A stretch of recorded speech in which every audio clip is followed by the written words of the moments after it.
You want to do this because once every 24 hours, you're going to get a peak in cortisol, which is a healthy peak. You want that peak to happen early in the day because it sets up alertness for the remainder of the day. These days, I have this obsession with trying to do one cognitively hard thing a day, and one physically hard thing a day. Brace yourself for the ultimate morning routine revelation as Andrew Huberman unfolds the secrets that promise to transform your mornings and, consequently, your entire day.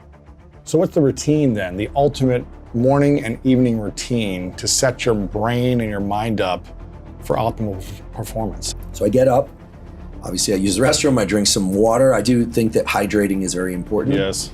So I'll drink some water. And then the fundamental layer of health is to set your circadian rhythm. The simplest way to do that is to go outside for 10 minutes and get some bright light in your eyes. You do not have to look directly into the sun, but you do want to get outside out of shade cover if you can. Don't wear sunglasses if you can do that safely. In the realm of morning rituals, hydration emerges as a crucial protagonist, with Andrew Huberman emphasizing its paramount importance in kickstarting a day of optimal productivity. But when I wake up, I make a beeline for sunlight. So I'm gonna get sunlight in my eyes. I'll probably go into the grave saying this, so forgive me if people have heard me say this before, but the single best thing you can do for your sleep, your energy, your mood, your wakefulness, your metabolism is to get natural light in your eyes early in the day. Don't wear sunglasses to do it. It takes about 10 minutes or so. If it's a cloudy, overcast day, it might be 20, 30 minutes. If it's a very bright day, it might just be a few minutes.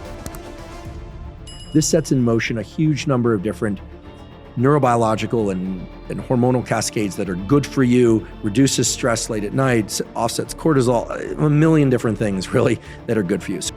Venture outdoors and bask in the illuminating embrace of sunlight, a cornerstone in Andrew Huberman's transformative morning routine, promising to infuse vitality into your daily endeavors. So then I come back inside, and then I do not drink caffeine right away. It's important in many ways to delay caffeine enough so that you can clear out some of the chemical signals in the brain and body that lead to a feeling of fatigue. So the longer you're awake, the more a molecule called adenosine builds up in your system. And when you sleep, you push that adenosine level back down.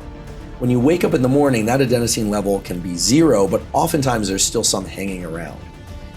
The video unveils the profound impact of sunlight, positioning it as the clandestine force behind the architecture of a remarkably productive day, according to Andrew Huberman's expert insights. But that I don't really consider a workout. I consider that just kind of rehabilitative movement. So on the off days, I'm doing cardio, and sometimes that's in the morning, sometimes that's in the evening. I do not like to weight train in the second half of the day because I like to be really caffeinated when I weight train. I like to listen to loud, fast music. Most of the time, not always. I keep my phone out or off for most workouts.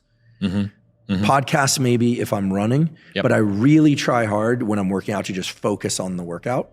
And those workouts, the weight training workouts, are always 10 minutes or so of warm up and then no more than 40 to 50 minutes of really hard work. If I do train hard any longer, I don't recover enough to be able to come in a few days later. And when I train that way, I generally make pretty consistent progress.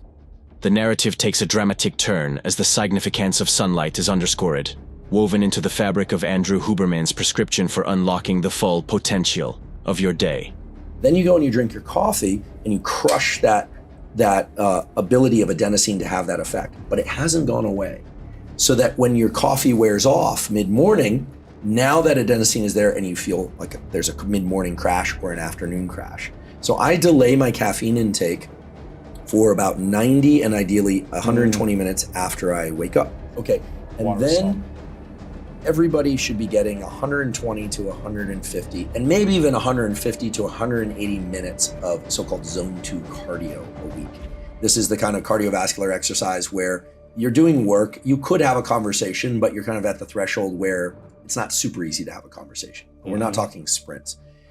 There's just a myriad of effects on heart health, vascular health all over the body, gut microbiome, musculoskeletal stability, mental health, all these kinds of things. What you start to realize is people who are very good at their respective sport or career, or in the special operations community, what they do, are exceptionally good at turning on and off these systems. So they're highly functional at achieving their milestones, but they're not spending out extra energy. I have a routine where I either weight train for an hour in the morning, or I do a portion of that weekly cardio. And I just alternate, weight train one day, cardio the next, weight train. And then one day a week, I don't do anything. I don't do any exercise. 6 days a week you exercise. Yeah, and I miss days. So, occasionally because of travel or other schedules or appointments, I might take 2 days off. Yes. I never go 7 days. I personally do well having a complete day off. A caffeine twist enters the plot. Andrew Huberman advises a strategic delay in the consumption of this beloved elixir, unveiling its role as a nuanced player in the art of morning routines. Then I would shower and do my 90-minute work bout, but sometimes I do the 90-minute work bout first. And that's generally when I'm starting to drink the caffeine. And the 90-minute work bout is a serious, non-negotiable time in which I don't allow myself to be on the internet. I'm not checking email. I'm not texting. My phone is off, and not on airplane mode. And it's a process of learning to focus and learning to do what we call no-go functions in the brain. So we have an area of the brain called the basal ganglia that control go functions like reaching out for a pen, and no-go, which is resisting the urge to do something. And these are circuits that are very important for learning how to control attention and for controlling behavior. What people don't realize is that mental focus follows visual focus. Now, in blind people, it's slightly different. It follows auditory focus. But in most people, your visual focus, as you bring that into really sharp relief, that image of your book, and you stare at it, you're gonna feel some agitation and your mind's gonna be jumping all over the place. But if you wait just a couple minutes, the rest of the world will disappear. I think this is sort of like the flow state people are looking for. But remember, the gate of entry is one of you have to wade through some sewage before you can swim in clear water. Right. That's the way I always think about it. But the visual focus is what brings the rest of the brain into cognitive focus. And people in the martial arts understand this.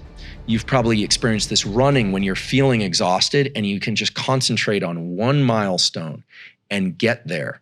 You can almost bring that into what you're doing is you're linking that to the dopamine circuitry. You're saying that thing is the milestone, not winning the race, not some other thing outside this immediate environment, that thing. And when you're able to start capturing these peripheral circuits, meaning the body, the diaphragm, the visual system, then you start getting past this whole idea of mindsets, and it really becomes about the body setting the mind. And this is where I think when you say action leads the rest, right? What you're saying is grounded in real neurobiological data.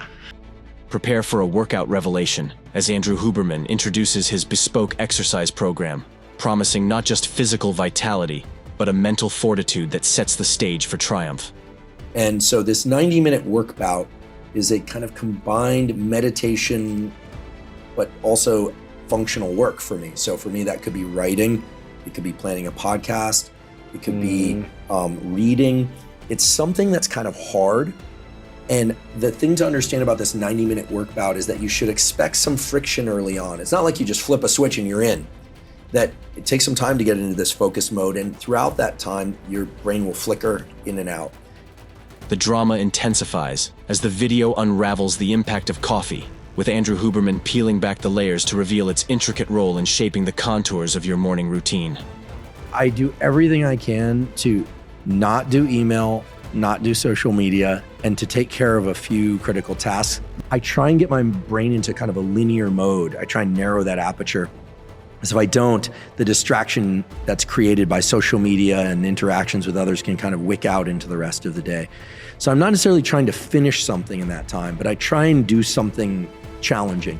I experience great pleasure from battling through something mentally challenging, but that's something that I built up since my university years when I was about 19 or so, got serious about school and really started to experience the deep pleasure of I figured that out, or that was really tough. I don't always succeed, but that's what I'm doing in that hour to 90 minutes. But I confess sometimes we'll take a walk during that time and maybe talk through some things that are challenging, or sometimes I get lazy and I'll miss a day of that cognitive challenge. Then I do caffeine about 90 to 120 minutes after waking. And even though I prefer to work out earlier, I generally will then do some sort of physical workout. I have a very consistent routine. I've done it for 30 years where I weight train for 45 minutes to an hour every other day. And occasionally I take an extra day off. And occasionally, due to travel or other commitments, I'll occasionally double up 2 days and then take 2 days off. Yep. In the grand narrative of morning rituals, 0-2 cardio emerges as a powerful protagonist, wielding the potential to shape your focus state and lay the foundation for triumph in your daily pursuits. These two little bits of that we call eyes are, as people probably heard me say before, are two little bits of brain that are outside the cranial vault. They're the only way that your brain knows what to do in terms of whether or not it's day or night, who's out there, et cetera. But it's also a mechanism by which you draw your attentional systems from kind of everywhere. You know, imagine spotlights just kind of moving around, bringing those spotlights to a common location and then intensifying that spotlight.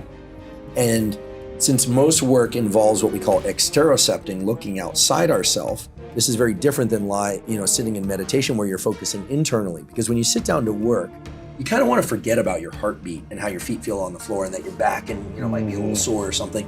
You want to be in the work. And so I set a timer and I force 90 minutes of this, and it's really tough. Some days it's anything to go get something out of the fridge. Get up and distract myself. And occasionally I fail. I will get up and go do something or I'll look at my phone. I do falter sometimes. But if you can learn to do this 90-minute bout. And I bet consistently you can create some amazing work. You will do your best work. And what's really wonderful is it's not just about the work that you perform in that bout. What ends up happening is really special. This sort of combined meditation work bout, as I'm calling it, has this effect of you are actually tuning up and making your neural circuits for focus and attention better. So that after that, okay, you flip on the internet, you check your email, you're doing text messaging, you're probably hungry now. I'm hungry if I've exercised, I'll eat my meal, my lunch. I tend to fast till about lunch most days. But what happens then is after lunch or something, you decide, I'm gonna sit down and read something, or I'm gonna do some more work. But I've only got 20 minutes. You can drop in like a laser. The crescendo arrives with a resounding declaration. Andrew Huberman's morning routine isn't just a sequence of habits. It's a script for rewriting the narrative of your daily activities, promising a profound impact on your life. And then I'll eat my first real meal. Now, occasionally I'll wake up really hungry if I didn't eat that well the night before. Yep. But typically after I train, I'll eat. I like oatmeal after I train. Oatmeal, fruit, some fish oil, protein drink. And then maybe 90 to 120 minutes after that, I'll have a real lunch. My lunch is pretty much the biggest meal of the day. If I have my way, it'll be a steak, a salad, maybe a little more starch, although I sort of got it earlier. Yep. Brazil nuts. That meal sometimes can extend longer and longer. I love to eat. A feeding fest, I love to eat. Yeah. So I'll eat, and then I confess I usually will work a little bit more for about 30 minutes or an hour, typically email, and then I'll take a 10 to 30 minute yoga nidra nap or a nap, and then come back refreshed. I always, after lunch, do a 10 to 30 minute either non-sleep deep rest or hypnosis. What does that do for you? Well, what it does is at least what the data show, because there have now been 2 studies published last year, one in Cell Reports, and I believe the other was also in Cell Reports, Cell Press Journal, excellent journal, showing that 20-minute naps or things of the sort that I just described, the hypnosis I described, allow the neural plasticity that was triggered during that learning bout to occur much more quickly. And so people learn faster. Interesting. Yeah. And for some people, a nap isn't a feasible thing. Some people say, are naps good or bad? If your nap interferes with your nighttime sleep, it's bad.